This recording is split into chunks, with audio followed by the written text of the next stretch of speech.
Good, I'm on live. Good morning, YouTube. Or should I say good afternoon?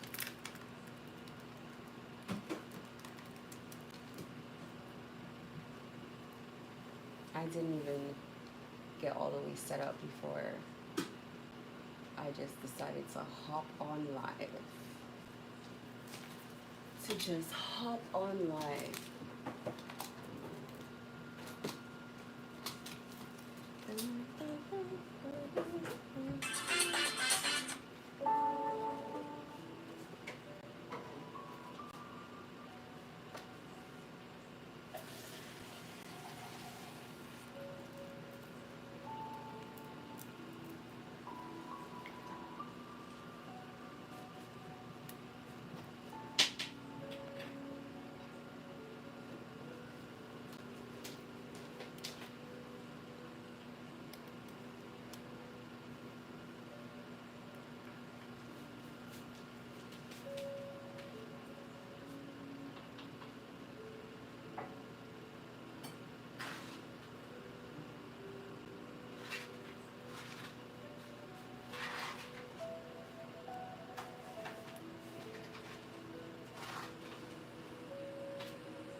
Give me a second, YouTube.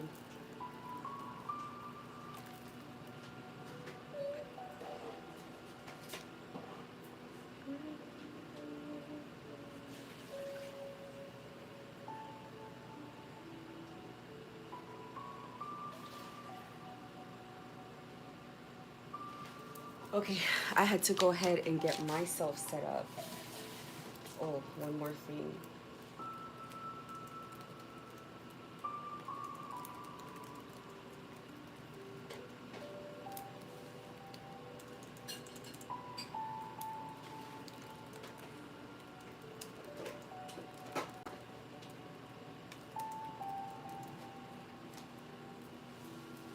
So I just want to start off by saying I just put a message in the live chat. My YouTube is hacked, and people are literally sitting on my YouTube every time I go live and kicking people out. So if you get kicked out of my live, just rejoin the live if it's something that you want to hear about. And if not, I'm gonna have to sit on here and talk to myself for a couple months until the issue gets resolved, and it is what it is. And I'm prepared to do that because I'm not gonna stop going live or coming on YouTube, obviously. This is something that I've committed to doing. So that's kind of part of what I wanna talk about today anyway, is, you know, this is a situation here that I am in, not just myself, but many people are in. They are in active gang stalking. Now, a lot of people are targeted and they don't know they're targeted. So I was targeted from, I want to say, not actively targeted, not like people were putting a lot of effort, but I definitely feel like, you know, there were people in my city that felt like I refused to work with or for them, I'm going to say not with, for, and held on to some type of resentment. So it was like every once in a while, if they could kick me down, if they could, you know, do something in some way, you know, block something for you, stop some sort of relationship with someone or something, they would do it. And they would essentially just do it because, again, like, this is what they do when people don't want to work with them. And this final time that they took it aggressively to do this, they took it upon themselves to go way out of their way. And, you know, more or less just start abusing me in every way. Now, the craziest part is that God is always kind of, and I'm always receiving these inclinations like, let it go and all. I have been happy to let it go for a long time. I have been happy, ecstatic to let it go for a long time. It is not easy when people attack you and assault you all the time. So yesterday I was online, and it's like childish things. It's not things, because they can't actually do anything serious to me as far as spell work goes. No one can put me in the hospital. No one can put me in a car accident or anything. They've been doing that for a while. They can't bind to me. They can't do any of this stuff. But they try to do annoying things like giving you headaches, coming in your energy, trying to curse you, trying to curse your hands, trying to, give you, mess with your hair, mess with your skin, things like that. And it's very annoying, and it literally is just to the point where it's like, oh well, if we can't stop you altogether, then we're just gonna provoke you all the time to make it look like you're the one fighting with us, you're the one that has an issue with us. And whenever I post of what they're actually doing behind the scenes, like where they're manipulating my channel and trying to send pornographic sites to my work and trying to block my work, they panic. They panic and they expose themselves, their fake pages, by rushing in to try to say something or comment or do something, because it's like, oh yeah, they're actually they are actually doing that. They are actually blocking the channel, and it's coming from where it's coming from, where the screenshot showed. So I don't know if there's somebody that they may have lied to that they're not doing that, but I think hopefully it is obvious, but everybody knows. This is the thing that I'm dealing with, is a thing where everybody knows. In the beginning, I used to think, I can't even believe people agree to do things like this. And then it got to the point where I was like, oh, they're being threatened. And I think it's to the point where what I go through in my city, give me a second.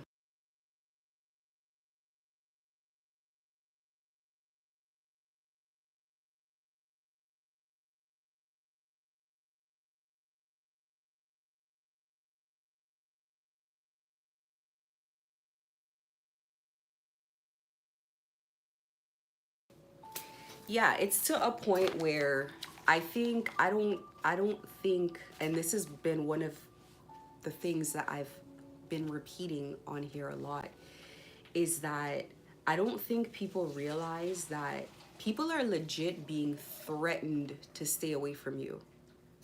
If the slander doesn't work, if everything doesn't work, they're being threatened to stay away from you. People are terrified for themselves. It's not that people hate you or don't like you. So it's even to a point where it's already proven to people that you are innocent, that you are fighting for your life, that you are not the person that people say that you are. It's already to that point. They already know. And they know because they're being threatened. They're being bullied. They're being pushed around. It's not a situation where you have to go to the court of public opinion and say, it's not me, I'm not doing anything, I don't know these people. It's like, no, these people are targeting everybody you know, all your friends, all your family. I want to just add that to the conversation of what's going on, that people are targeting your family and your friends to target you. It is not always that people are just turning on you out of nowhere. I think in the beginning, there are definitely people who are tricked, for sure, for sure. There are definitely people who feel like they're gonna get.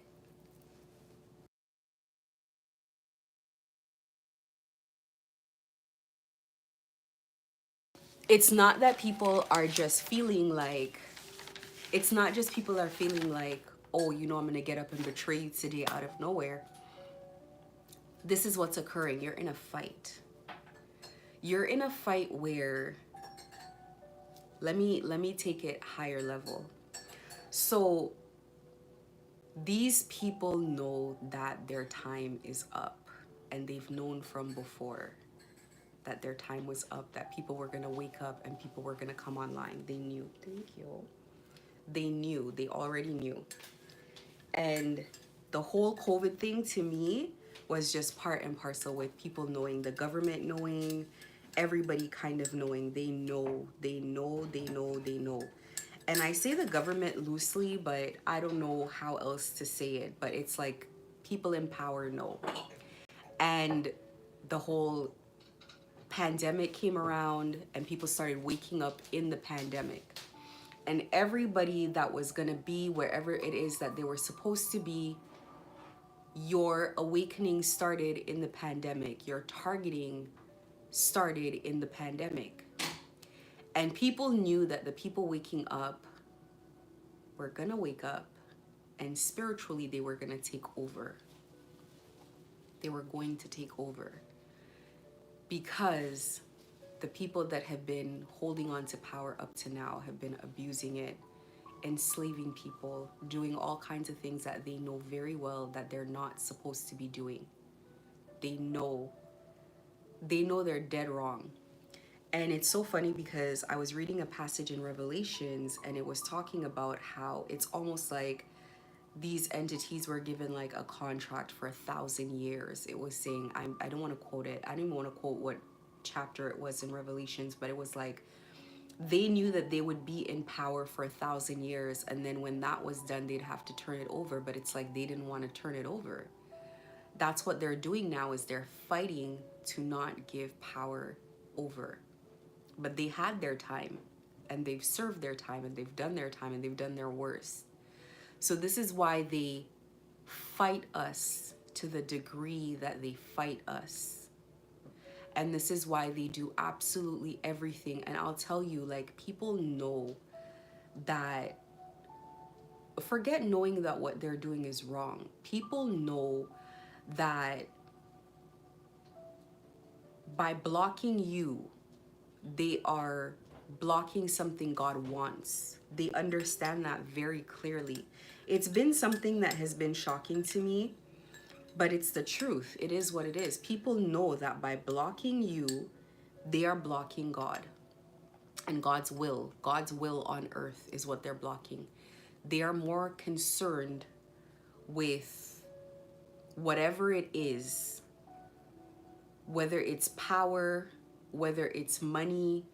You know, obviously those are probably the two things that people are very controlling people, enslaving people, whatever it is, they want to hold on to that. And that's why you face the kind of fights that you face. Give me a second, gotta get this coffee in. And that's why you face the type of battles that you face. Give me a second, I gotta.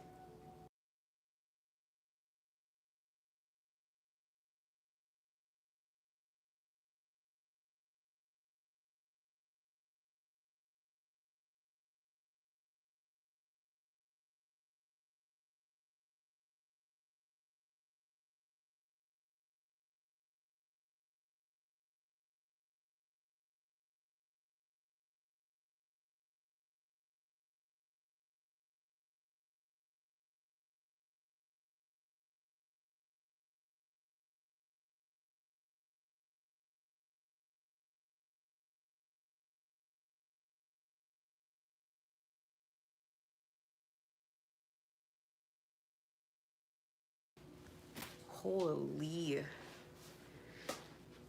Sorry. I've gotten into the habit of like just getting up and down during lives, just picking up and leaving and coming back. It is what it is. So that's what it boils down to. You know, sometimes I tend to say something and I tend to kind of talk about it in a way where maybe it's not that I'm minimizing how destructive of a force it is on purpose, or it's not that I'm trying to make it seem like it's not that serious, because it's very serious. It's just that I do not take it as seriously as it wants to be taken. That's the best I can say. I do not take it as seriously as it wants to be taken, and it wants to be taken very seriously, and it's not that deep. Once you already know who you are, there's no need for you to be worried about petty things, petty situations. And it takes a while to get there, so I don't want to make anybody feel shamed for being alarmed. When this first started, I was very alarmed. I was like, what on earth is this? I was searching for answers just like everybody else. And I've walked through this long enough. It's been 2 years. For me, it's not going to alarm me anymore. I want to talk about spiritual gifts because it's something that people people take very seriously. People are constantly in competition for who has the best spiritual gifts. It's like some sort of like ego boost that people get when they can do certain things.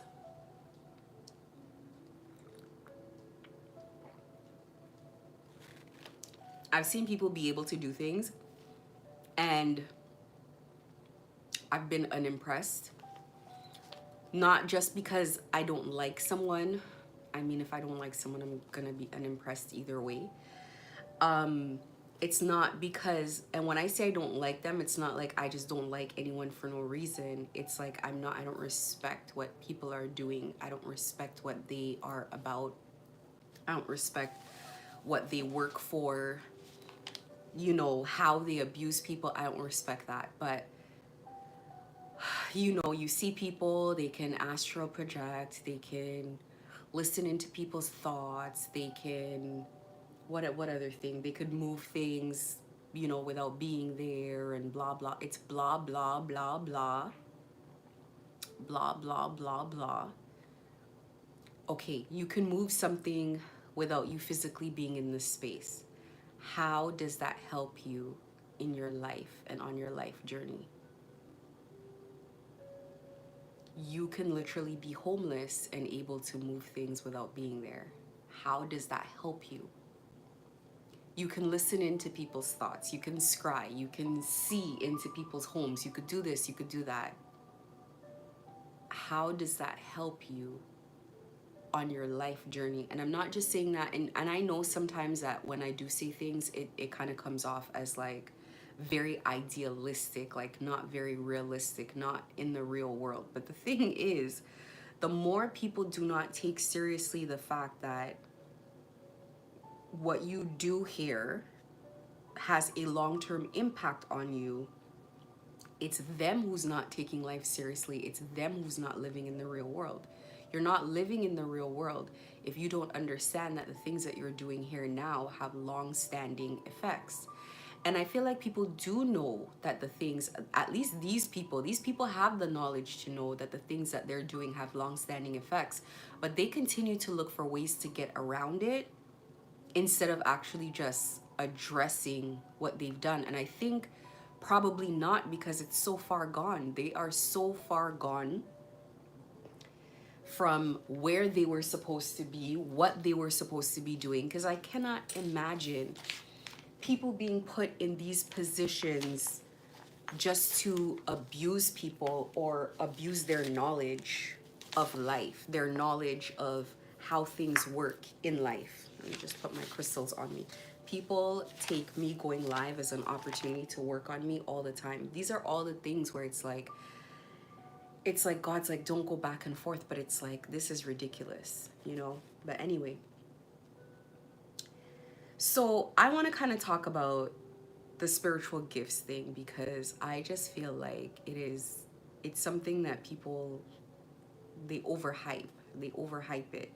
Not that it's not impressive, not that it's not amazing, not that it's not great, but it doesn't diminish a person any less if they don't have spiritual gifts. And it's like there's sort of this attitude of like the haves and the have-nots, like we are better than you because we have spiritual gifts and you're just a person, or we're better than you because we have spiritual knowledge and you don't.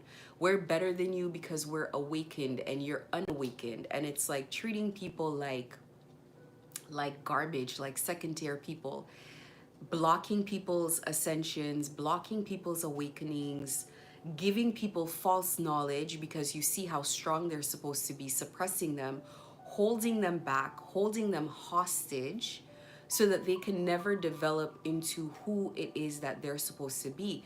That is the fight that you're on. You're basically being fought to be who you are supposed to be. That's what they're fighting you for. And every single time God says time is up, they take it for a joke. Every single time God says stop, they take it for a joke, because God's timing is not human timing. It's human timing, and we say, okay, time's up. The time's up now. But when God says time's up, it takes a little while. I can't tell you if it takes a couple weeks, a couple months, a couple years. I can't tell you. But God announces things sometimes way before they come into effect.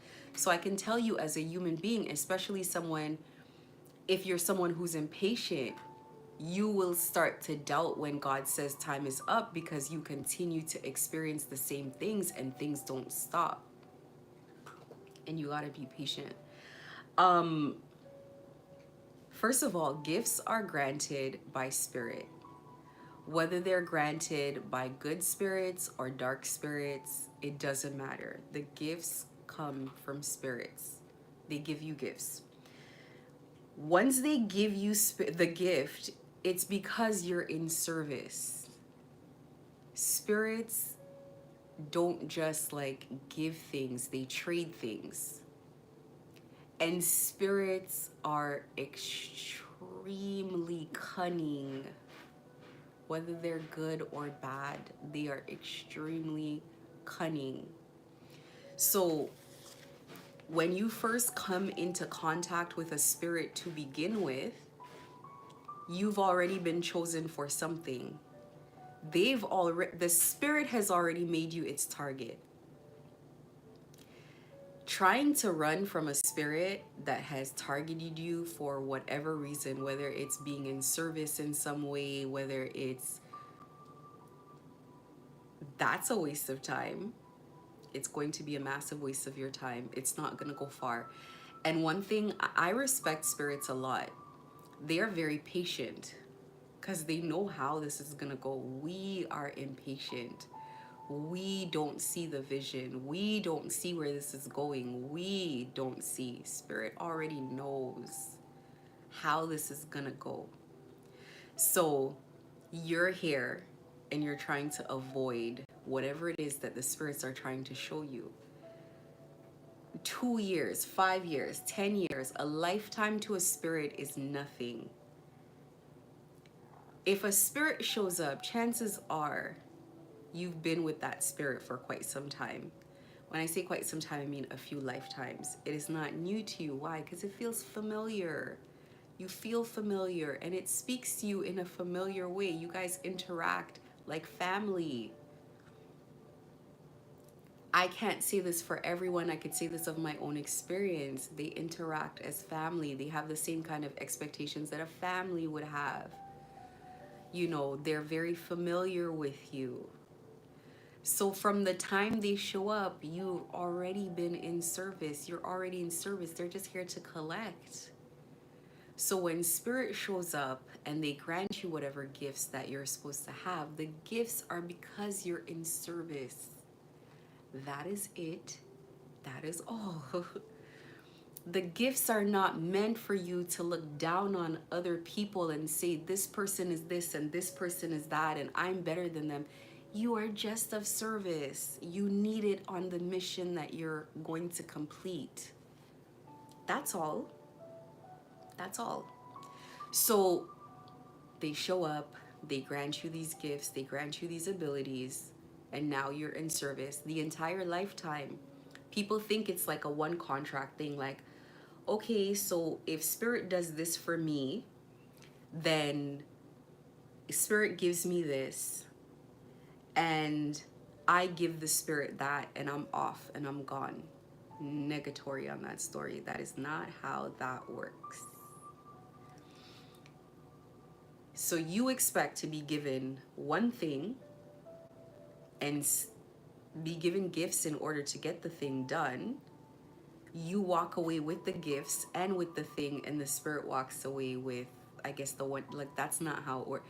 So people on both sides don't realize, or maybe they do, maybe, I definitely know God is very honest. God tells you up front what the situation is, what is expected of you. There's no surprises. They explain things to you, good or bad, daunting or not, scary or not. This is what the path is like. This is not going to be easy, blah blah blah. God tells you up front. God lets you know up front. However, on the other side, not necessarily. I think people don't understand that the first time you light a black candle, the first time you open up an altar, the first time you let some of these dark entities ride you, will not be the last time. They don't want to leave. They're not going to leave, and they're going to incrementally make sure that they can stay. And they're going to block you from the light, and they're going to block you from whatever purposes you have in life, and you're going to be in service of them. You're going to be doing things for them. You're going to be furthering their agenda. So I'll tell you, it's like, I was thinking about this the other day. If you think about it, how do you determine if two people worship or service the same deity? How does it decide which one to grant? Let's say there's two people fighting and they feel that they pray to the same deity. How is it decided who is going to be the person that wins out? Or who is going to be the person that the deity answers? And to me, it's the one who's in service, in a bigger way. That's to me. That may not be the official answer, but that's to me. Whoever is more important of service, this is the one who gets granted whatever their request is. And the request that is of service in a bigger way. So somebody might come and might say they want this or this to happen to this particular person, and it might not happen because maybe that person is of service or is more valuable in a bigger way than the other person is. Maybe that's what it boils down to at the end of the day. And I think that really is what it boils down to, because spirits are always pushing their agenda, good or bad. They are not like us. We look at day-to-day progress. We look at year to year, and very few of us look at the long term. Some of us are smart enough to look beyond a lifetime at what are not just the ramification of our actions, but what side we want to be on, where we want to situate ourselves spiritually. Some of us take in more than one lifetime. When you're younger and the Bible talks about it, warns you about all these things, it's like you don't take it seriously because of the way the information is given, until you find yourself in a situation where you start realizing, like, wait, what I do right now is going to follow me and affect me for the rest of not just this life, but eternity. It's gonna follow me. These people know that. They know that. When you are given gifts with spirit, like I said, it's not a one-time contract like for a one-time job, and it's probably not going to be one lifetime either. The spirit's gonna keep coming back every lifetime for you. It's gonna keep coming back. This is a spiritual marriage. Spiritual marriages are not like human marriages, the way we conduct human marriages, where it's like the marriage is not really real. You can divorce at any time. You walk away. You enter into the marriage without really thinking about it. You don't see it as a long-term commitment. Things of that nature. It's not like that. It is not like that.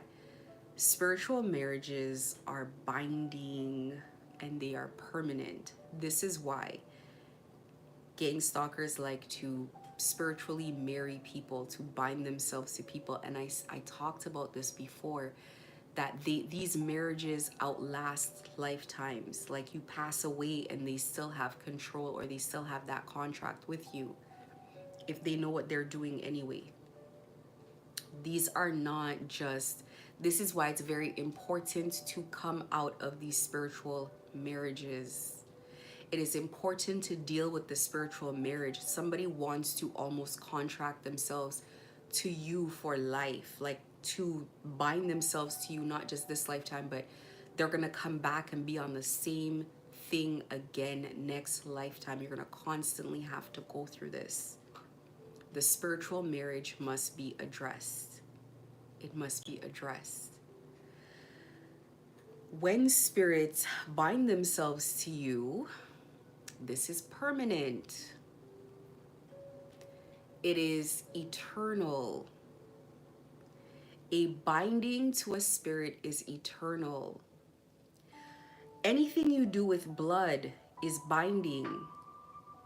People doing binding spells using their blood, it is eternal. There are some cultures that shun using your blood to do work.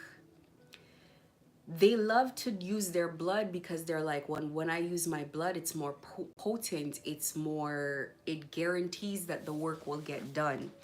This is why people sacrifice animals and stuff like that too. It's the blood. The blood is life. It's life force. So it's very binding. So people, they want to use their blood on these candles to get work done. And then they don't understand, what have you traded? Because everything is a trade.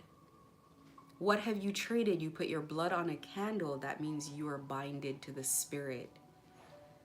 That means you belong to the spirit. It's a spiritual marriage. Think about any kind of marriage. There's two people in a marriage. The one who is, there's usually one who is more in control, even if it's slightly, than the other. That's not how it should be. It should be equal. It should be equal. But a lot of time when you're dealing with dark entities, they're stronger than you. They're smarter than you. They've already assessed you. They know your weaknesses. They know what you want. They know how to placate you. They know how to get you to shut up and fall in line. So you're really enslaved in that marriage. And this is permanent. Spirits are not like people. Fickle. People are fickle. People are, I wanted it today, but I don't really want it anymore, but it's not working out, but it doesn't taste the way I thought it would taste, but I don't like it.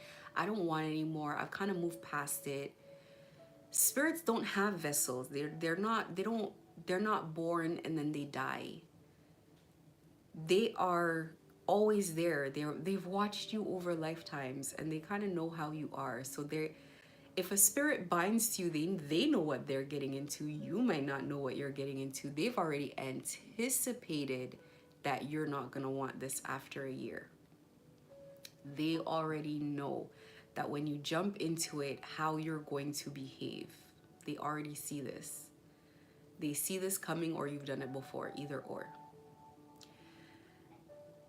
There are people who come into this lifetime with spirit bindings, and you can tell. There's some people who are just born demonic. They're born satanic. They're born angelic. They're born sweet. They're born nurturing. They're just born already with that relationship into that whatever marriage that is, it's gonna be. They're born like that. And for you to find yourself in a situation where you've given a dark entity your blood, and then thinking that you are going to go back to said entity and say, yeah, I understand. I know you did your part. I know, I get it. I know you gave me these gifts and everything, but like, I don't want to be here anymore. Anyway, like I don't know how they would address this, but like, it does not work that way at all. It doesn't work that way. When being spiritually contracted, You know you're dealing with an upstanding spirit when they tell you up front, this is not going to be easy, it's not going to be fun, it's going to be hard, it's going to require a lot from you, but tell me what you want. And if not, tell me what you want, because sometimes they don't ask you what you want, they just give you what you deserve. This is what you deserve. Because if you ask for what you want, you might not ask for enough. What do you deserve? This is what you deserve. Or they may not ask you at all, but they'll just put you in the position to desire what you deserve, so you can then ask for it. You're like, but I was the one that wanted that. Yeah, because we showed you that you can have that it was possible. We walked you down here and we showed you, look around here. Don't you like it here? Good, you should be here. But even still, what you deserve is still what you need to be of service. It's what you need to be of service. So perhaps you think, I want to be in power in this very powerful organization. I want to rise up. And the spirit that you work with is like, that's a great idea. You should rise up in this particular space, because then if you're there, that means I'm there. And that's a perfect place for us to work from, furthering my agenda. And then God might intercede and say, no, no, no, no, no. Time's up. You're not going anywhere. Not rising up in anything. It's not going to happen. And that's how the gods, I'm not going to call these lower entities gods, but that's how spirits, they battle. And we as humans, we get involved and we are put in place. And people call them, listen, earth demon is the best phrase I have ever heard in my life, because I'm like, that's exactly what it is. It's an earth demon. It's a demon on earth. No one can convince me otherwise. It's an earth demon. And so you find yourself in situations where it's like people that people call earth angels versus earth demons, and they're, there's all this and whatever. And when you say it in that way, it sounds kind of comical to people who are very reality based, who are not in the spirit very often, who don't know what's going on. And I understand.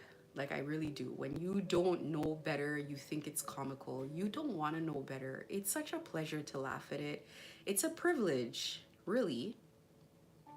It's a privilege for you to be laughing at it, for you to think it's not real. Enjoy yourself from that space. Because for the people who are in the middle of these fights, the people who have to battle these things, it requires quite a bit. And you tend to look at life differently than normal people. Normal people definitely look at things surface level, and they see like going shopping and like, having somewhere to live and like doing amazing in their career and climbing the corporate ladder and things like that. People in spiritual battles see beyond one lifetime. Like, for me, with the way that I see what God has, the position that God has me in, I don't see this as like a one lifetime thing. I don't see this as something where something that would be a fall to another person is not a fall to me. Something that would seem to another person to be like really hard, that would make them reconsider their life or their path in life, I don't see it the same as that. I just see it as, this is part of what happens here. This is just part of how this goes. And that's how I encourage people going through these battles to see it. You are not, whatever happens along the way has to happen, because as it happens, it pushes you towards where you're supposed to be. If I do something and it's not the way that it's supposed to be, then God slaps it out of my hand and says, no, you're going to do it the other way. Now, God may not necessarily do it his or herself, but they will let an enemy do it. They won't shield or protect from that, because that's not supposed to be. And so this is how we walk through life, and you're like, oh my God, this relationship didn't work. Why did such and such break up with me? Or why did this happen? Or it's because it's not supposed to work. It's not for you. And so when you force it, you can tell it doesn't feel good. You can tell it's not, it's not your best. It's not the best relationship that you can come up with. This is not what it feels like. This is not what you want, but you might push it. And then God's gonna let something happen. They're gonna not block it when if somebody comes towards your husband to seduce him, or if, something happens and you guys break up or whatever, it's like God's not blocking that, because you shouldn't be there. You have bigger things to happen. So you have to get to the place of just acceptance of whatever the journey is. We have to retrain ourselves, retrain your mind of what really is a failure, what truly is a failure, and what truly is a win. Sometimes your win is not giving up and being very strong. That's the win. It's not what people say the win is. The people might say, well, where's the money? Where's the fame? Where's the this? Where's the that? Well, if they saw what you had to work through to still be standing, they would realize that that's a win that most people don't have. There are people with the money, with the fame, with the connections, with the network, who are not winning, who are in jail, who are enslaved. Because this is not where they should be. This is not how they should be doing it. So you have to really redefine for yourself, what is a win? Once you are in a spiritual marriage, you become the possession of the spirit. That spirit possesses you, and you are an asset. It's a possession in every definition of the word possession. If I own something, I possess it. I am in control over it. If I ride the spirit, the vessel of a person, then I am also in possession of that person. I possess that person. Once you invite a spirit in, if it is a light spirit, it graciously will allow you to walk around and do your own thing, to live your life, to have your life experience. It is the illusion of your control over your life. But when you step out of line, it will put you back in line. It's either going to be gentle about it, or it's going to be aggressive about it. For example, dark entities, you consciously are aware that you are self-sabotaging with these entities. You know for a fact that you are destroying yourself. But the entity only cares about what it was brought in for, what you guys agreed to. The agreement was for this. Doesn't care about how. Doesn't care about keeping your life intact. Doesn't care about you surviving it. Doesn't care. The agreement is very specific. You got to be careful what you ask entities for. I'm the first one to tell you that. I am the first one. And they all operate like that. I respect this so much. I do. Even though it might seem like almost like trickery in a sense. There was an example someone gave that they asked that their husband never cheat on them. And the way that the spirit accomplished it was making him impotent. He couldn't get aroused again, so she couldn't enjoy him either. So when she came back and she was complaining, but you must understand the spirit did what it was contracted to do. It was contracted that he would never cheat. And that means that as long as his lower half is working, he's going to cheat. The only way to get this man to not cheat on you is to stop him from being functional. So perhaps really, that's not what you should have asked for. If you insist on having this one is a cheater. This is how it has to go. Spirit will accomplish what you ask for by any means necessary, because sometimes it cannot be done in the way you want it to be done. It will be done by any means necessary. You must understand that. When working with spirits, you ask for something. I want to be rich. Okay, let's see how we can get it done. Are you gonna invent something? Do you have the ability? Are you hardworking? Do you have that pizzazz to be famous? How are we gonna get this done? You know what? We're gonna have to put you in an accident and you're gonna have to be crippled from the waist down, because you asked for this amount of money, and for a lawsuit of this amount, you're gonna have to be crippled from the waist down. If we just bump your toe, you're not gonna get that much. And then you're like, wait a minute, I don't want to be rich if I have to be crippled from the waist down. It's too late for that conversation because the agreement was already made. Now that you've gotten rich, you got to pay up. What did you say that you were going to do? What did you promise? This is how it works spiritually.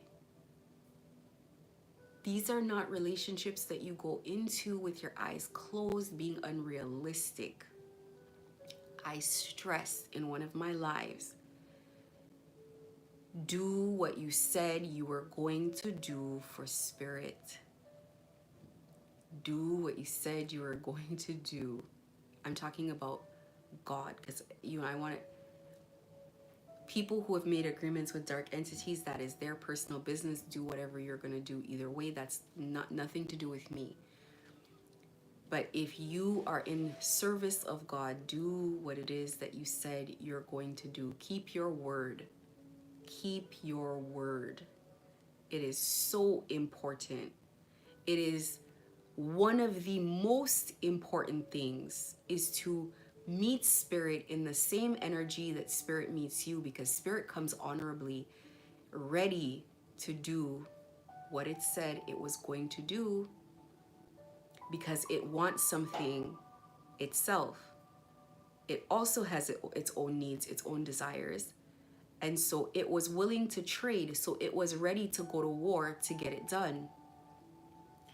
Spirit might look at a situation and say, we're going to have to work on this situation. This can take a while.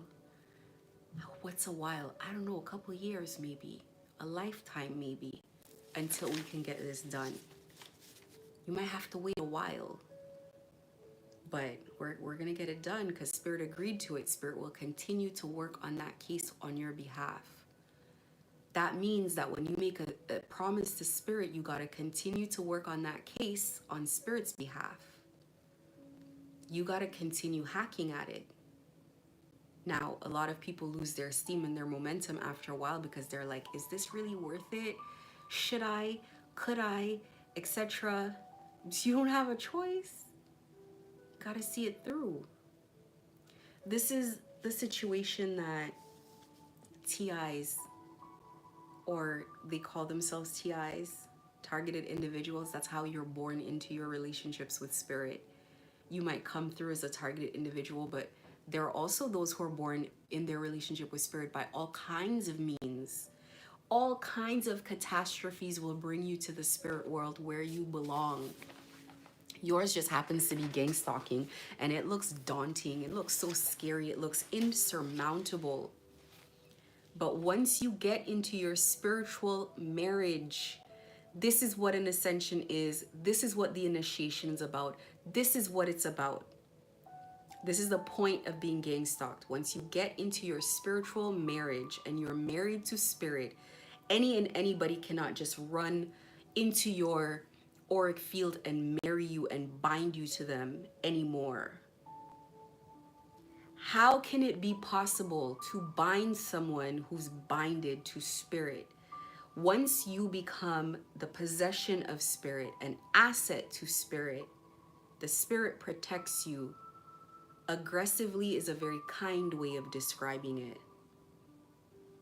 It's a very kind way. Spirit has an agenda. There is an agenda here. And the more devoted this particular asset is to this agenda, is more aggressively it is protected. It is shielded from anything coming towards it. Do not think for a second that spirits protect everybody the same or step in for everybody the same. Absolutely not. They don't. They do. I can tell you for a fact they don't. There's some people that it's like, would you protect? Think about it. You have two assets. You have a pile of corn and you have a pile of gold. Which one do you put under more lock and key? Which one do you take more care of? One of them is going to rot anyway. It has an expiration date. And the other one, this is lifetimes. This is wealth. The same, a bar of gold as big as a kernel of corn. Just one kernel. Look at the value, the difference in value. Spirits protect people differently. They place more focus on different individuals, and it really boils down to different things. But ultimately, it's how will this person further our personal agenda? So there are some people, it seems like, even dark entities, it seems like you cannot break through to these people. Dark entities protecting them. It's like you can't even break through, you can't even get close, because the way that they push this agenda for this entity knows that they have a stronghold here. This person represents a pile of gold. And then there's some people, they represent a pile of corn. There's an expiration date. They can give you a little bit of something for now. You can roast the corn, we can boil it, we can put it on a plate, but it's one meal. And I'm gonna get into why a little bit later. So I've talked about the gifts that spirits give you. I want to talk about the gifts that we're all born with that we like to push aside as if they're not important. Everybody wants to have all these superpowers to talk to the dead and do this and be psychic and be clairvoyant and all that. It's nice, I guess. You know, like some people have these gifts and they don't even use them, okay? Like it's meant to be of service.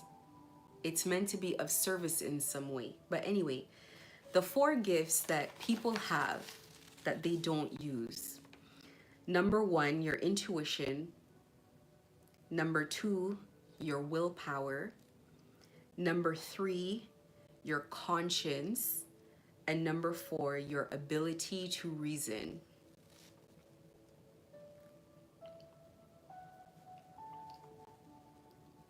If I had to say what my strongest gifts are, it would be these 4. These 4 are what have navigated me out of gang stalking. I want to be very clear about that for anybody who thinks, well, you know, this person did it, but maybe I can't. No. Intuition, willpower, conscience, and your ability to reason. Let me explain something.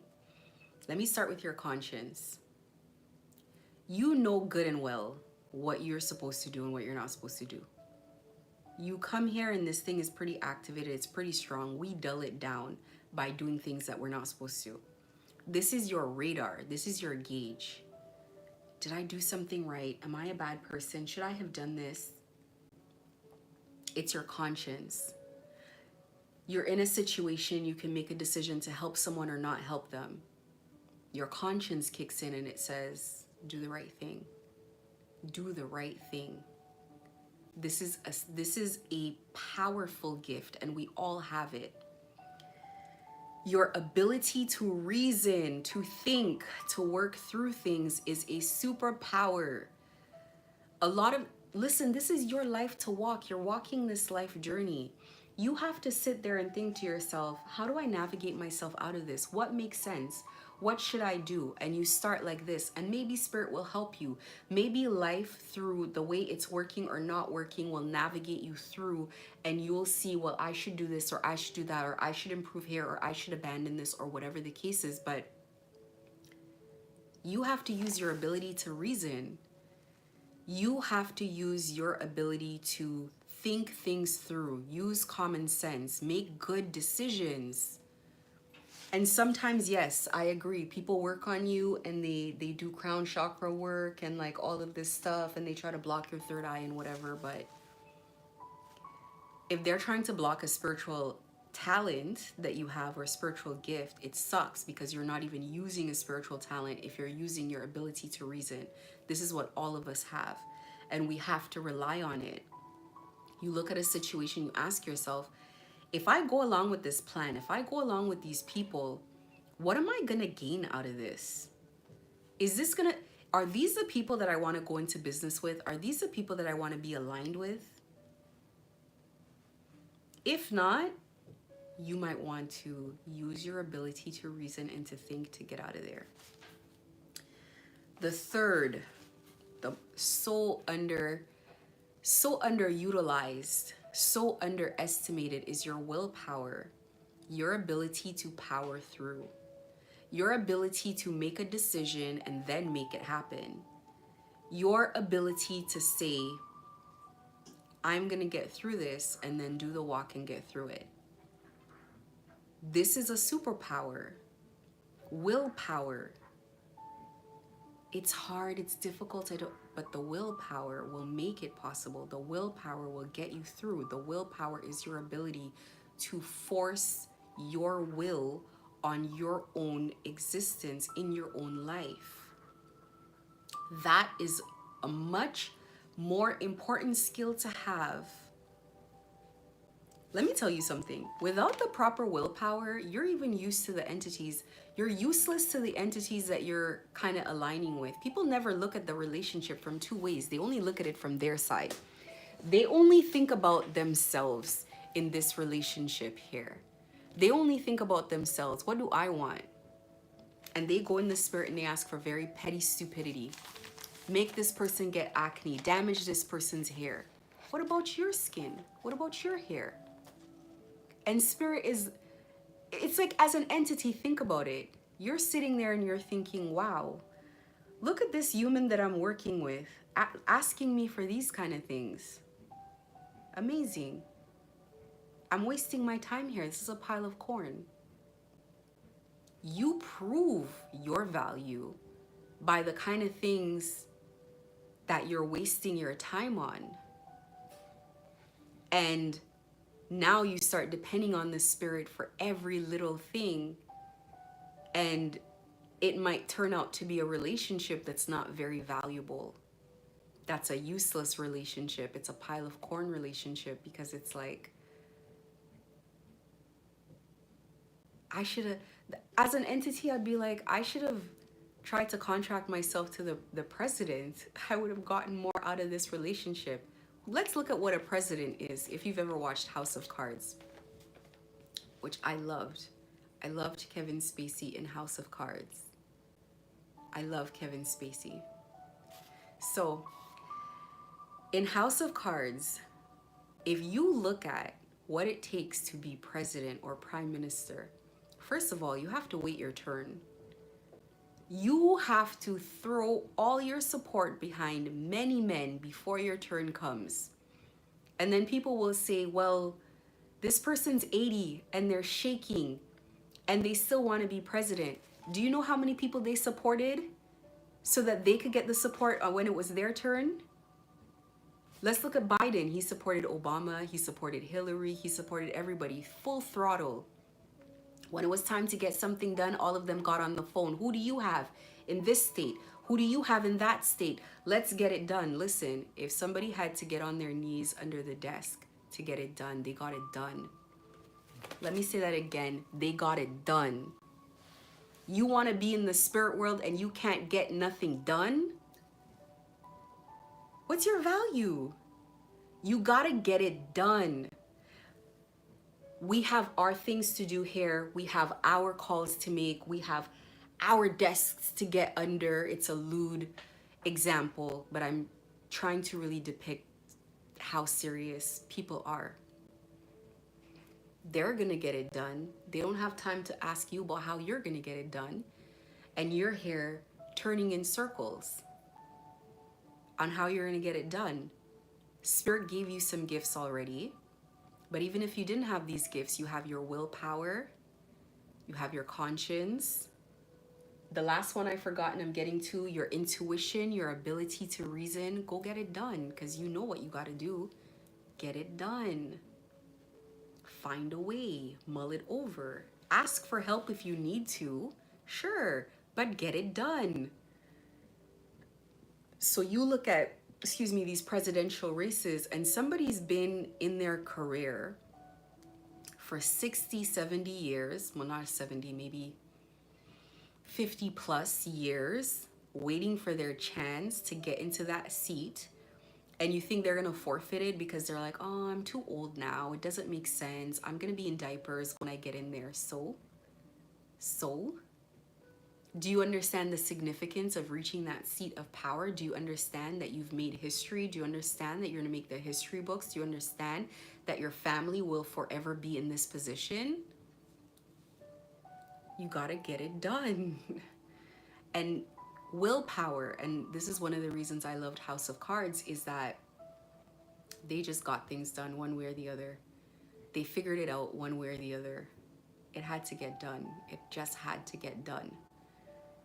So in your fight for your life, for your destiny to accomplish what it is that you said you're going to do, that you were entrusted with, you just have to get it done. Of course you're going to complain, you're going to be upset, you're going to be irritated, you're not going to be happy all the time, but you're going to get it done. Getting out of gang stalking, you got to get that done. You got to wrap that one up, or else you get stuck here. You got to do the work. You got to get it done, or else you're going to get stuck here. Your willpower is a far more valuable gift than any of the stuff that Spirit will give you. Because Spirit cannot give you willpower. Spirit can only encourage you to endure, to do better, to go harder. Spirit cannot give you the willpower to power through. If you give up, what is Spirit gonna do? You know, lower entities, they will step into your vessel as they've been given the permission to do, and they will force you to finish the job. And they will possess you in that way, but God doesn't work that way. God doesn't work that way. If you give it up and of your own will, God honors your free will. You of your own will, you say, I can't endure this anymore. God will plead with you. God will say, like, this is what you're giving up. This is what, you know, it's gonna cost you, but God doesn't force it. So there's your willpower. And the last one is your intuition. Let me describe what intuition feels like. Intuition feels like standing aside and seeing things happen in front of you. Doesn't matter how it's going or how it is. It's your intuition, your ability to trust your gut, your ability to say something's not right here. And it doesn't matter what Spirit is trying to convince you of. It doesn't matter if it's God that's trying to convince you of something, or lower entities are trying to convince you of something, or they're giving you visions, projections, whatever. Your intuition is you. It's the part of yourself that steps back and looks at it and is like, wait a minute, what's going on here? This is some funny stuff happening here. And then it's your intuition that says, well, how am I going to handle it? These are your superpowers. People can block your third eye. I've never heard of blocking an intuition. Perhaps, maybe. I've heard of people overriding their own intuition, not listening to it, but I've never heard of people blocking an intuition. That part I haven't heard about. I don't know if they can. I'm sure maybe, I don't know. People think they could do all kinds of things, but I've never heard of blocking an intuition. A third eye, yes. Crown, connection to God, yes. They can attempt to do those things, but an intuition, this is yours. These are your 4 superpowers that you are going to utilize fully to get out of gang stalking. Don't depend so much on spiritual gifts. They're lovely to have, but what makes you a formidable opponent is really using your 4 superpowers. These are the things that I have depended on to get through what I've gotten through. in my situation, even though my situation is not done. And I say this all the time. My situation is not done, but it doesn't matter. Spiritually, it's already completed. It's physical. It's the physical that we're waiting to catch up on. I want to talk about karma and why people think karma is not real. Practitioners think karma is not real and that karma won't come. It's not that karma won't come. There are three particular things that influence karma.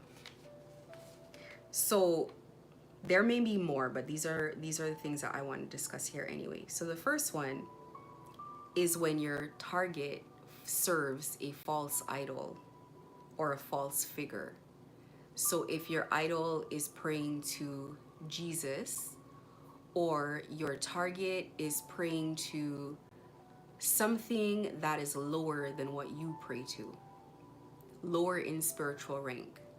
So if you pray to Baal and your target prays to the creator of Baal, then number two, the target doesn't pray at all. That also includes if your target has no spiritual knowledge. That includes if your target is not doesn't believe in spirituality, is not on their spiritual path. Once somebody doesn't pray at all and they're not spiritually tapped in, karma can't come. Who's going to come and assist? They're just going to be a sitting duck.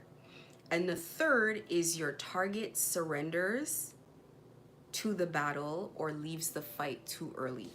I talk about this all the time. You got to stay in and see things through to the end. You have to see things through to the very end.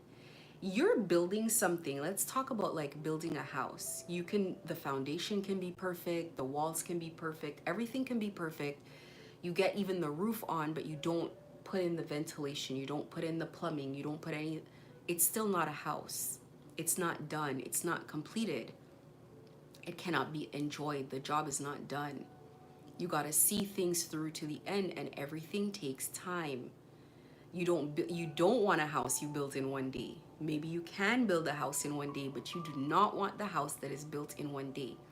In the course of building the house, in the course of doing anything, you have to amend, you have to make changes. Let me tell you, I put outfits together, and you gotta put that, you have a vision, it looks perfect to you, you put the outfit together, and then you gotta go amend the outfit, add a shoe, add a bag, change this, change that, because it just doesn't make sense altogether. So it's the same way if you're building a house. They'll build a house and then they'll realize, like, wait, it doesn't make sense to have the bathroom over here because the plumbing has to come from over here. They might have to change the whole blueprint, the whole site plan to adjust it for the reality of what is in front of them. In which case, it doesn't make sense. It needs amendment. It's the same way with your plan. It might start a certain way and need to be constantly amended. So it takes time. Karma is the same way. Karma cannot come fully until it has to go through its cycle. So you can't give up on yourself too early. You can't stop too early. You could only remain faithful and pray. Responsible practitioners are supposed to know. I say supposed to because some practitioners are very irresponsible. They're supposed to know that an awakened person presents not just a fight, but a war. An awakened person means that when someone's awakened and they kind of know they know their way around the spirit world, even if it's a little bit, it depends on who and what they're calling on. In the very beginning, people were very focused on, like, who do I pray to? They wanted to know, who does she pray to? Who does she pray to? Because they assumed that, I'm assuming they assumed that they outranked me and they would go to the spirit. You have to at least know your way around spirits enough to be able to hold up a fight, to be able to put up a fight, and to be able to see what's happening in the fight, to be able to adjust. So responsible practitioners should be assessing their targets. Now, they should be assessing, and maybe they tried, but sometimes you change in the course of the war. Like being targeted, if it's a spiritual ascension and you change in the course of the war, then it kind of sucks because you are not who they assess you to be. And especially if you're a person who keeps constantly evolving and changing, it's very hard to pin what kind of attack to put on you, because it's like, how do you get this person to, how do you get your plan to work on something that keeps evolving? And part of its evolution is absorbing the way you are, learning your tactics, acclimatizing to the attacks that it sent, thriving through the attacks. For karma to come, a target needs to serve a living, active God. A living, active God, not a placebo, not an entity or a spirit. Listen, and I'm not saying, I've just never seen Jesus in the spirit world is what I'm saying. That's all I'm saying about that. That's all I'm saying about that. And I've not seen everything by far. I don't know. I'm just saying all the people that pray to Jesus have been preyed upon and not assisted. You need to serve who Jesus served. You need to pray to who Jesus prayed to, the Holy Mother and the Holy Father. It's like saying you'll pray to me in a spiritual battle. What the heck can I do for you? I am not a God. Or you'll pray to the other person teaching you. That person is not a God. They cannot come through for you. You got to pray to the Creator, His and herself. That's who can help you. That's who can step in for you. A target, in order for karma to come, a target prays round the clock and for everything. If you're targeting everything that a person is putting together and they're praying over everything that they're putting together, they're putting in some hurdles to the work that you're putting on them. They're combating your candles. They're combating your work. They're combating the stuff you're putting together. They're putting up blockages to your work. A target who prays, they know who to pray to, and now they're in the spirit round the clock all the time. For me, I barely get out of the spirit long enough to even say I gotta get back in. It's like I'm always just right there. I could be in the middle of sleep and I'll start praying right away. It is like the back of my hand. That's how you gotta get. You gotta be talking to God all day. I talk to God all day. Like if I were to talk to you guys, I talk to God all day, all round the clock. Always a comment, a question, a this or that, whatever the case is, all day, because God's listening round the clock. Karma will come to a target who never surrenders, who never gets out of a fight. A target that recognizes that you're at war just knows that you're in a series of fights, a series of battles. No war is just open and close. No war is just, it starts now and it ends right away.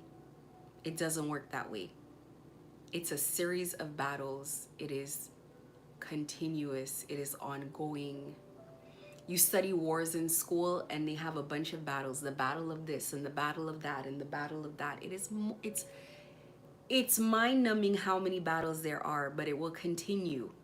It will constantly continue until it is done. Until it is done. There was something that I saw while I was going through gang stalking. And I kid you not, I'm gonna tell you, it was a scene from The Incredibles where the mother, the Asian mother with the short bob, she was sitting there listening to the daughter. Her daughter was crying and she was like, "Oh my God, he's falling out of love with me. He's leaving me. I don't know what to do. And the mother freaked out and she goes, you don't know what to do? And she got the newspaper and she starts smacking her daughter. And she's like, I'll tell you what to do. She's like, do you know who you are? She's like, you're going to fight and you're going to win. And then you're going to come back and you're going to tell me about it. And she left. And I took that as God saying to me, like, why are you crying over this situation? Like, you're being targeted. They're pushing you around, but do you know who you are? You're going to fight and you're going to win. Simple as that.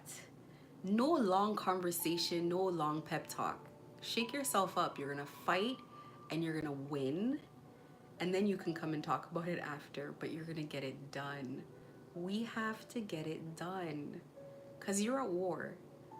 Can you imagine being at war and having visions of being on vacation? How are you going to get there? There are no commercial flights in and out. You got to get it done. You have to walk this path. You got to continue going and you got to get it done. And finally, karma comes to a target who declares war. So, somebody hired a practitioner and they said to the practitioner, they want your life to end. They want you to not have anything that you've worked hard for. And you realize what this practitioner is here for, and you declare war in the spirit. How does one declare war?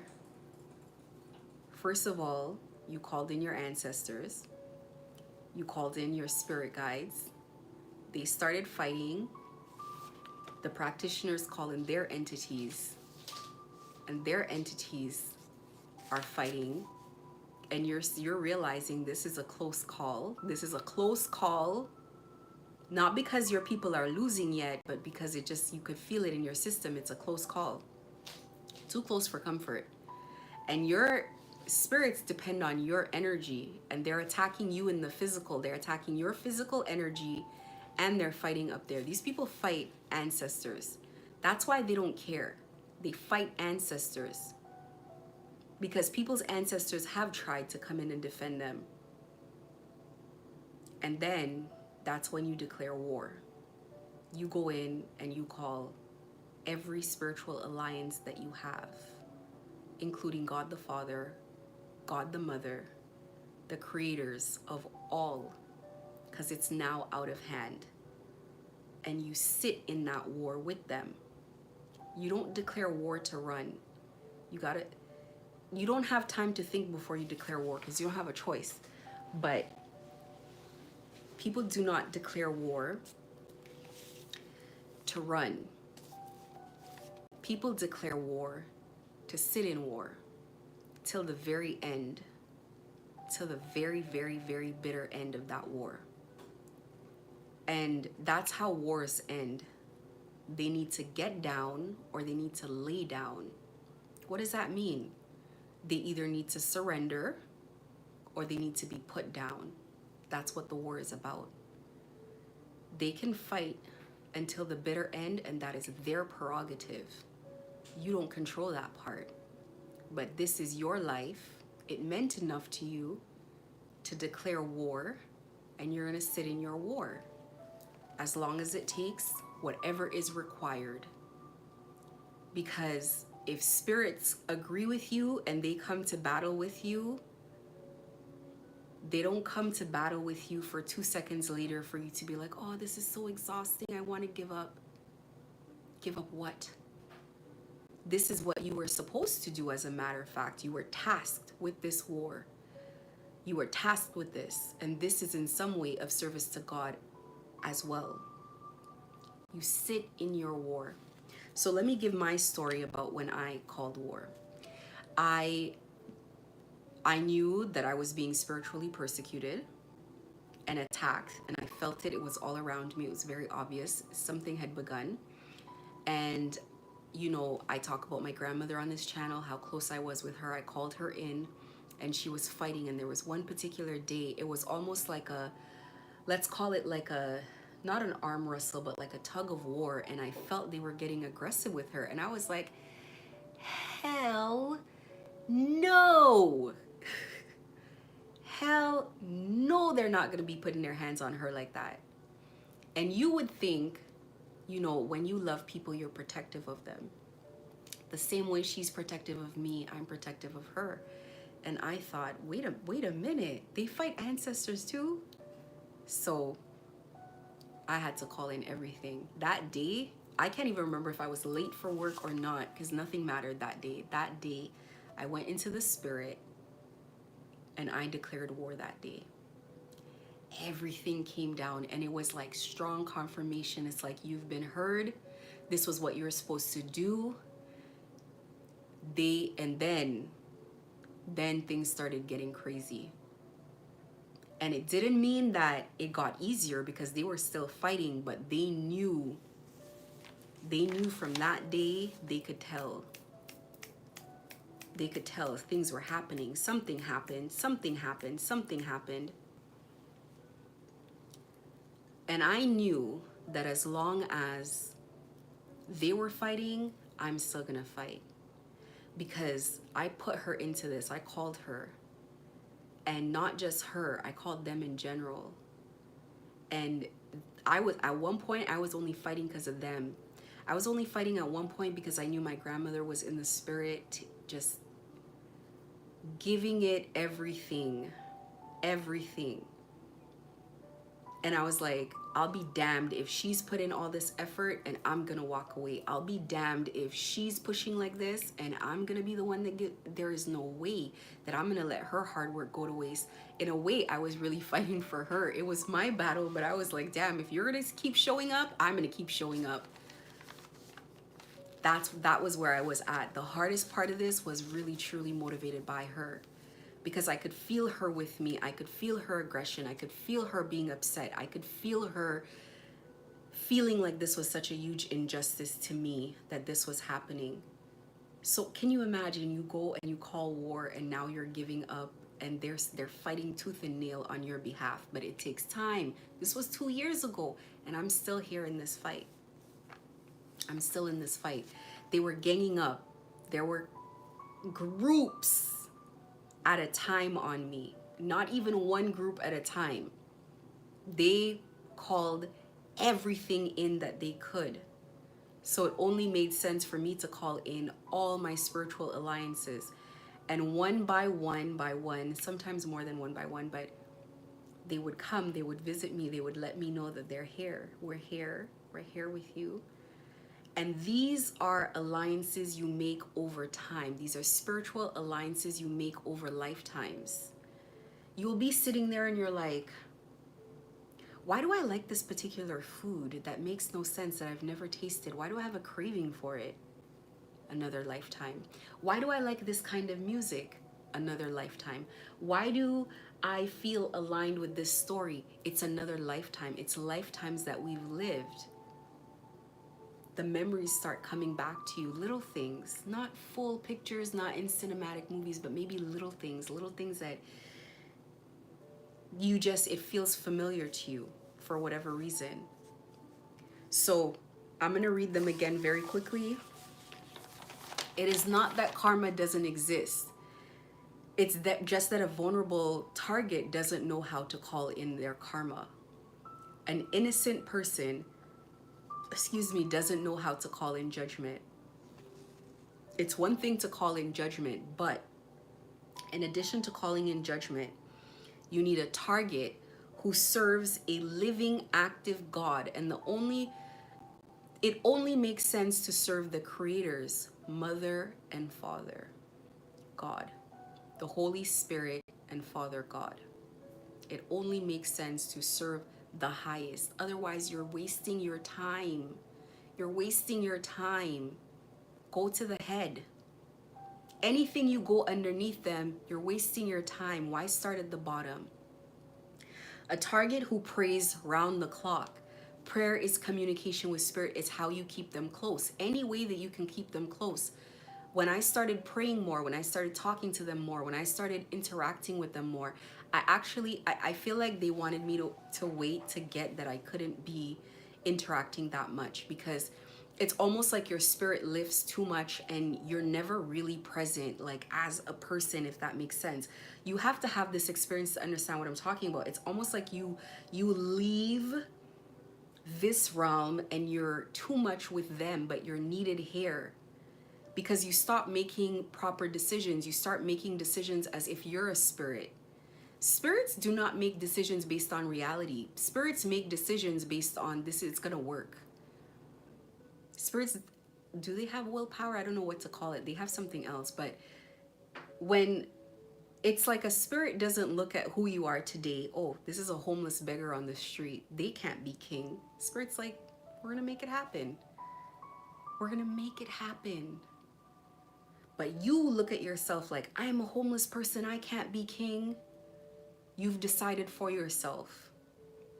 So if you're too, they call it being heavenly high. If you're too heavenly high, you're too much in the spirit, you start thinking like spirits. You start saying, well, it doesn't matter if I'm a beggar on the street. I can just walk into that building and it'll be fine. But it's like, no, no, no, no, no. You need to balance it because you're on earth. You are homeless. You cannot just walk into the palace today like this. You got to do both. You got to have both. That's why I said intuition and ability to reason is very important. But a person who prays round the clock is not going to be an easy person to defeat, if possible at all, because they're going to keep putting blockages to your work. They're going to keep calling in their spirits, their guides, their ancestors all the time to come battle you. This is an exhausting person to attack. This is a person who will not fall. This is a person who may stumble on the first attack, but they acclimatize to the crap that you do and they push past it all the time. This is a demotivating fight for someone attacking you. And this is a practitioner who's going to have to eat all their spell work. This is a practitioner who's going to have to eat backfire after backfire after backfire until they realize that they are fighting themselves. A person who prays round the clock. A target who never surrenders. You have, as a matter of fact, you're convinced that you're never going to beat them because they just will not stop. They will not quit. Nothing works. The attacks are not entering. That is a target that will get karma because you will surrender to that target. There comes a point, it's not worth the money that you were paid when you yourself are carrying all the backfires. Everything that you have sent to them, you're eating of your work. The better you are, the worse it is, because the better work you can produce, the more aggressive the attacks that return to you. A target that never surrenders. Someone who never quits means the battle is never done. It's never won. And finally, a target who declares war is definitely not a target you want to deal with. This was supposed to be an in and out quick victory.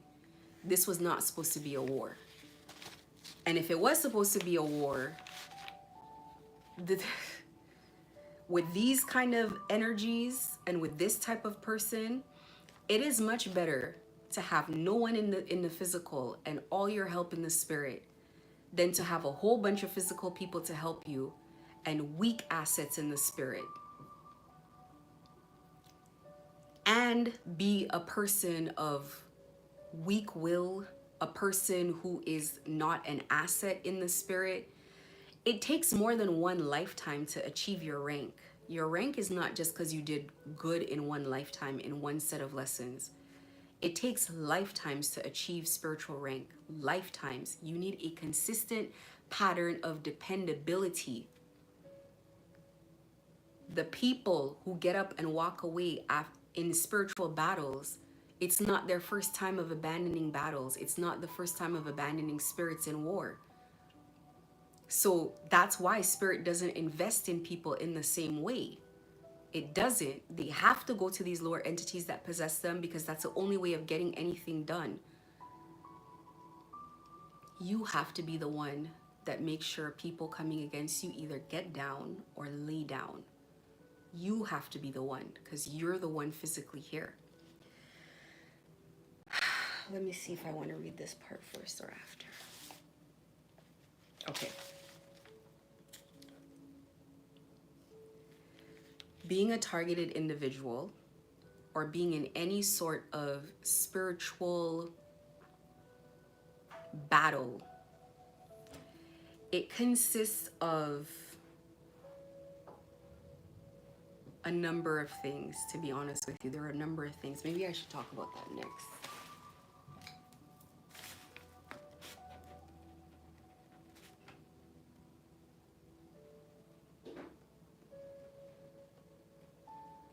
Okay.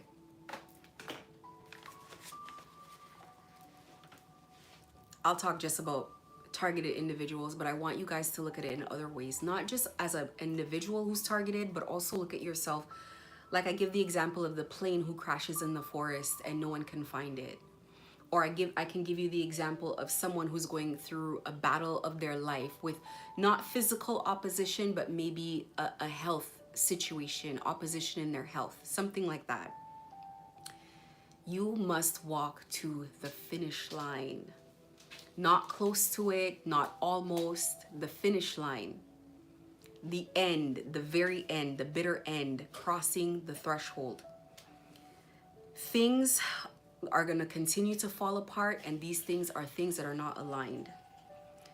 You always need to give yourself time. You need to have diligence, and you need to have patience with yourself, because you are perfecting not just yourself, not just your counter attacks. You're perfecting everything here. What used to work in the beginning is not going to work anymore. What used to work with this, you got to adjust it. You got to give yourself time. You got to continue pushing through. Things are improving and it's getting there, even if it doesn't look like it. In the heat of my battle, it did not look like I was getting anywhere with anything. I'm not going to lie to you. It looked like I'm just fighting to fight right now. Those were the most crucial times. When it looks like it's not working is the most crucial times. This is where it's being developed. This is where the plan is being developed. It's the most crucial time. So you have to keep going, even though it looks like it's not working. It's getting there. Just continue doing your walk. I say that to you. I say that to myself. Keep moving forward. Keep walking. Keep pushing. Keep going every day. Keep adjusting. Keep holding on. Keep getting there. You need so much patience that you need to regenerate patience after a while. You need to keep manufacturing more and more patience. That is how it's not easy. Spirits value those who can endure the war. Do not call war and then run. Please stand in your fight. Spirits value those who can endure a war, who can continue to push forward, who can continue to show up every day with the same enthusiasm, the same vigor, the same determination. It is the attitude, it's the spirit, it's the energy that they need, that they like. Not just dragging yourself like, oh, I'm here, let's get it over with. No, those who push past every day, push past the disappointments, push past the obstacles, push past things not working. It's when it's not working the most, when it looks like it's not working the most, is when spirit is working the most. When it starts looking like it's working, all of the effort has been put in already. So you must continue to endure. The way you handle yourself, it sets precedence for others to learn from you. And also, it will determine how you're treated and respected moving forward spiritually. Hey, I'm not bragging, but I don't think anybody really wants to fight with me. I heard a practitioner, he said, I don't care, I'll sit on you for months. And I thought to myself, he's right, I'll sit on you for years. I'll sit in my fight. It's not done until it's done. It's not done until it's done, until it crosses the threshold. Spirits are the same. Spirit doesn't care if you wanted to do it. Spirit doesn't care if you almost did it. It's like you have to say the prayer and complete the prayer. I need help. To the P, the end of it. they're not racing in on that. You need to finish it. It's like contractual. You gotta do the whole thing. It's the same for yourself. You have to finish your fights. You cannot abandon your fights. Yes, you didn't bring the fight to yourself. Yes, you didn't bring the war to yourself. Yes, it's unfortunate. Yes, it's unfair. Yes, you don't deserve it. But this is the reality of life and of war. This is the reality you must continue to push past. All of it to get to the end, the very end. Because the end is what you promised. The end is what you... It's like spirit bringing you an incomplete thing and it's not actually done. And they're like, well, we did it. But no. They get it done to the end. You got to get it done to the end. So the way that you handle yourself in your spiritual battle, it sets an example to others of how they should handle their spiritual battles. And it also sets precedent for other people that want to come and attack you and launch new issues with you, that it's not going to work. It's not going to work. Because it doesn't matter if it's the last battle you fight on your deathbed and it started when you were 19. You are going to see it through to the end. Do they have that kind of time? Are you worth that kind of fight to somebody? This is what is important. And I've said this before. In your fight, they're either going to acquiesce or surrender the fight, or they're going to fight till they are terminated. And that's all it is. Stand in that fight. Stand in that fight and let spirit do what spirit wants to do. Stand in your fight. Spirits understand goals. They're not like us. They understand goals, clear objectives, finish lines. They do not understand negotiating things. They do not understand like haggling, gray areas, in and outs. No. Very simple instructions they understand. And give them the freedom to do it in whatever way that they want to. So, whereas I used to say before, I want this done in this particular way. Now I'm just like, I just want this done. Do I really care how they accomplish? Not really, no. No, leave it open. Give them options. Leave it open. I will no longer be gang stalked. My gang stalking journey has come to an end. And leave it up to them. How they get it done is how they get it done. Because trust me, when they go down one route, another route, another route, another route, another route, and people are not hearing, they will start feeling.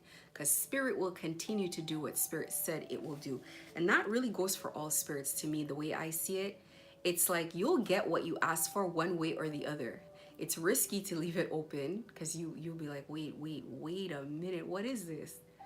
That's why I only work with Mother, Father, God, my ancestors who mean me the best, who understand what I want. I only work with them. I don't like working with other entities. Not that I don't like, I don't work with anything else. This is all I need. As humans, we are going to complain. We're going to cry. We're going to need more strength to commit to staying in the fight and not giving up. But that's normal. These are normal things. These are temporary things. It takes a second to complain and then you get back on the horse. And I joke around. It's kind of like I'll come and I'll cry and I'll complain and I'll do all of this stuff. And then it's like, metaphorically 5 a.m. I'm back in the stables, cleaning the horseshoes, grumbling and rolling my eyes. And, they're sitting there smiling at me like, because, I had to continue. I had to get back on the horse. I may not be happy to get back on it. It may not be fun. It may not be what I want to be doing with my time. I'm going to grumble, but I'm going to get it done. And sometimes that's all it boils down to. Sometimes it's like, yeah, we want you to be happy. We want you to be empowered, but it can't be all the time. But spirit has to know that you're going to get back on the horse. No matter what, you're going to get back on the horse. You're going to continue pushing forward. That doesn't necessarily mean fighting spiritually, praying down on people. It could just mean like myself coming back here on live when there's no one joining the live for hours on end. It might be me talking to myself on live for a bit until, you know, I get back to building my channel the way that I want to, or whatever the case is, whatever it is, whatever it boils down to. But you know, for me at this point, fighting against unsavory circumstances is just a routine. We have just been hatched, if we can look at ourselves that way. We are, a lot of us, toddlers in the spirit. Not even toddlers, babies, newborns. We've just been birthed, we've just been hatched into this new environment, and we've been born in war. And I remember when I used to be spiritually attacked, I used to literally, you know, scream for my guides as I was attacked. I wasn't sure how to defend myself. I wasn't sure if I could defend myself, if that would put me in breach of karma and all this kind of stuff. Like, I had to learn. So I just hatched, and God had to hover over me, sit on me like a hen to make sure that I was safe, to keep me warm enough that I could make it through. And then as I took every step, just making sure that I was safe until they could get me to the point that I was strong enough spiritually that they didn't have to hover so much. And I'm grateful to get here to the point that they can trust that I'm going to continue on, that I'm prepared for this fight, that I know what I'm in. And, you know, they can lift off a little bit. Don't have to step in for every little thing that I can learn, that I have learned, and that I can keep going forward. You know, when you're born in war, you have no choice. All you know how to do is fight. You don't have a choice. You have to learn to fight. You have to learn to survive. You have to learn your safe spots. You have to learn what you can and cannot do. That's a part of just being born in war. And then you get to a point where you refuse to let people continue to attack you in the ways that they have, put hands on you, just come in and out of your space as they want to, have access to things that belong to you, abuse you, and stay on you. You refuse to keep allowing that to happen. And so you get to a point where you start defending yourself, knowing how to defend yourself, when to defend yourself, when to stop, when to go a little bit further, when to send a very serious message. You learn, because if you don't, they're going to keep going. They're going to keep attacking you. You have to learn to defend yourself spiritually so that God doesn't always, you don't have to constantly call for everything. You have to learn to push past the disappointments, to push past the things that didn't work, to push past this, that, and the third. You're going to have to learn. You're born in war, and it's going to make you war hardy. So this is where you're at being a targeted individual. This is not a space that you come to cry and complain the entire time on what's working and what's not working and why is it not working. But you just have to do your bit and assist in this battle and continue to push forward. I want to talk about, finally, what makes you valuable. Because not everybody makes it through gang stalking and through their spiritual ascension. It is you who determine that you're going to make it through. You who determine that you're never going to give up. You who determine that you're going to give your gods, the time to see you through this fight to the very end. It's you. It's dependent on you. These are what the gods value in human beings. What makes you valuable to spirit?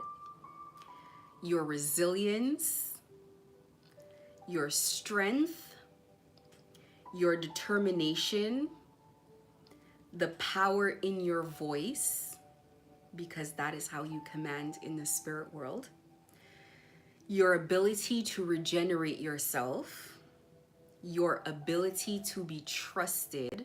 Are you trustworthy?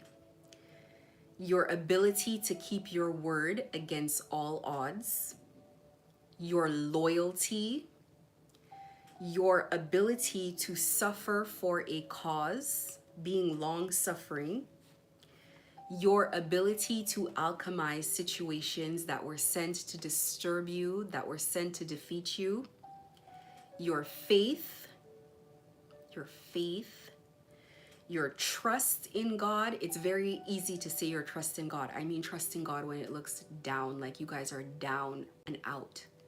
Your ability to trust, to keep going, to keep pushing. Your ability to release control when you recognize that you cannot get this done by yourself. Your obedience when you're given advice, to take the good advice. It's not easy. A lot of the advice is not easy advice. It's advice that you would prefer not to take, but your ability to be obedient, your intelligence is of value to spirit. Nobody wants to work with someone who's a liability to themselves, because then they become a liability to everybody else. Your intelligence, working through things, finding solutions, your patience with situations, your virtue and your purity. People think, let me tell you something, it's a catch-22, it's a quagmire, because the same lower entities that constantly want to push you to do things that are disgusting, that compromise your purity, it's because that is the way that they eat away at your purity. That's the way that they feed off of you, is by you relinquishing your purity. But it's your purity that they value. That's what they value, is your virtue and your purity and your ability to be selfless, meaning not constantly being self-serving and thinking of yourself, but thinking of not just the spirit and what it wants, but the greater good that you're trying to achieve, where their desires become your desires and their agendas become your agendas. Your true value are the gifts that you develop in yourself, things that you cannot buy, and things that spirit can't gift you. Spirits desire you for these gifts. They value you for these gifts. These are things that you've probably proven and shown of yourself lifetime after lifetime after lifetime. And all the decisions that you make here, and how you work with the spirit, and how you go to your grave, knowing how you've lived your life, these are the things that are more important than the things that we look at, that we desire. The things like, the material things. It is more important how you live your life. So you have to be able to look past these little setbacks. Not little setbacks, they feel like big setbacks. You have to be able to look past the setbacks. You have to be able to look past what people are doing, to see the bigger picture, to see where spirit's trying to take you and what is being accomplished.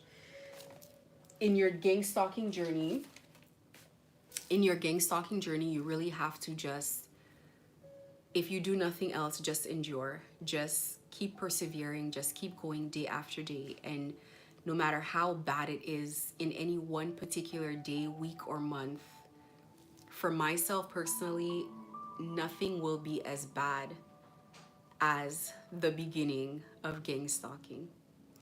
Spiritually, not as aware or as awakened as I wanted to be or would have hoped to be, having no idea what gang stalking is or what's going on, having no idea who's after me, having no idea why, and being in public settings for hours on end trying to figure everything out. Nothing is going to be as bad as when you were blind or when you just hatched. So you being here in the middle of your fight, it has gotten better than it was, and it will continue to do so. So don't give up in the middle of your battle. Don't give in right at the end. Just keep going. Keep doing what it is that you're supposed to, and just know things are going to get better. Just be patient with it, little by little, and continue to persevere. Let me pull a spirit card, because sometimes I forget all the time to pull my spirit cards. These are messages from spirit. I love them.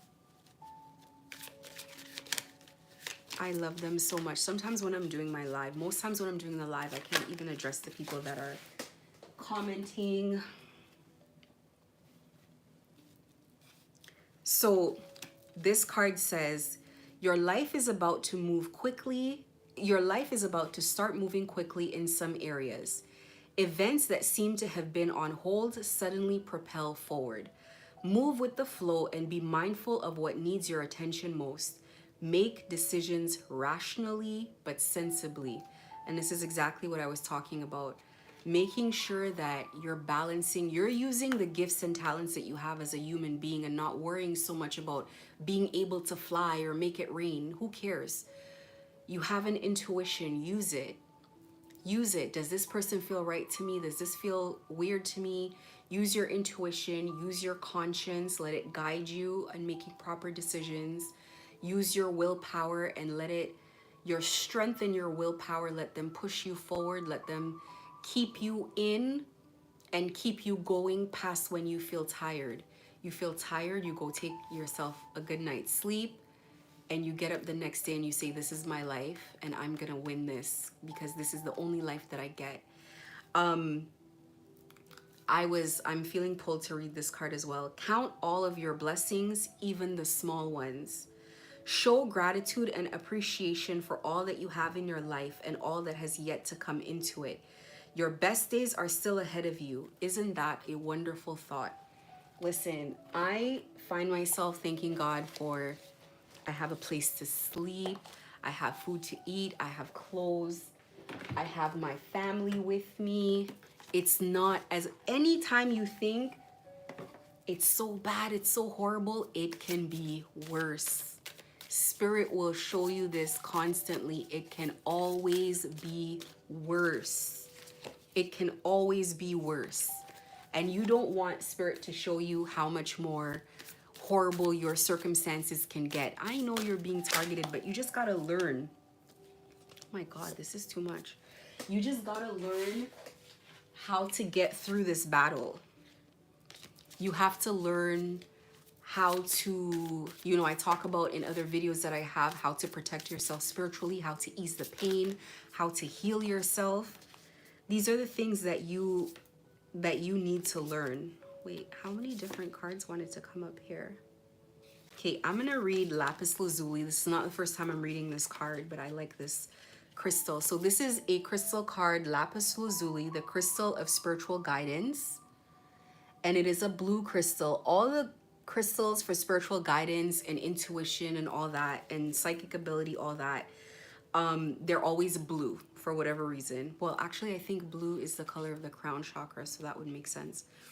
Lapis Lazuli is the crystal of heaven on earth. It is an extremely high vibrational crystal, harmonizing all the levels of being. Lapis Lazuli helps you to access your purpose in life and brings deep self-knowledge. A stone of deep spiritual insight, it strengthens intuition, stimulates psychic abilities and clairvoyance, and facilitates spiritual journeying to contact spirit guardians and mentors. This protective stone blocks psychic attack. Placing it on psychic or past life chakras reverses curses and clears disease caused by not speaking out in the past. On the body, it deals with your immune system, respiratory and nervous systems. And on your throat, it assists with your throat, your larynx, thyroid, ears, internal organs, bone marrow, and blood. And in the mind, it encourages self-expression, fosters self-awareness and objectivity, and brings clarity. I have this crystal. I like it. I constantly keep being drawn to it. And I love a good lapis lazuli. So I'm going to put the crystal of the day in the description box of this video. And I don't know what to call this video. I guess I was going to call it Born at War, because you are spiritually awakening in a time of spiritual battle. This is not a lovely awakening. This is not peaceful. People are fighting you down tooth and nail, everything, and they can be aggressive in the beginning, but you have to get your self-respect. You have to prove to people, show people, demand that you need to be respected by your perseverance, by never giving up, by continuing to show up for yourself. And eventually you will see the results of all that effort. I've been fighting for 2 years. Absolutely, I see the results of everything that I've been fighting for. Absolutely, without a shadow of a doubt. I have worked hard. I have earned it. I have earned this. This was not freely given. I have earned where I am in this battle. It is not to say that things are perfect. Things do not look like what they looked like before. That's why it's not done. Still walking through. But if there's one thing I think people who have targeted me can guarantee is that they cannot stop me. I will not allow myself to be stopped. And this is where you have to be with your battle. And these are the messages that I give. Thank you for anybody who hung in there with me as I did my live. Remember that God loves you. Have a great day.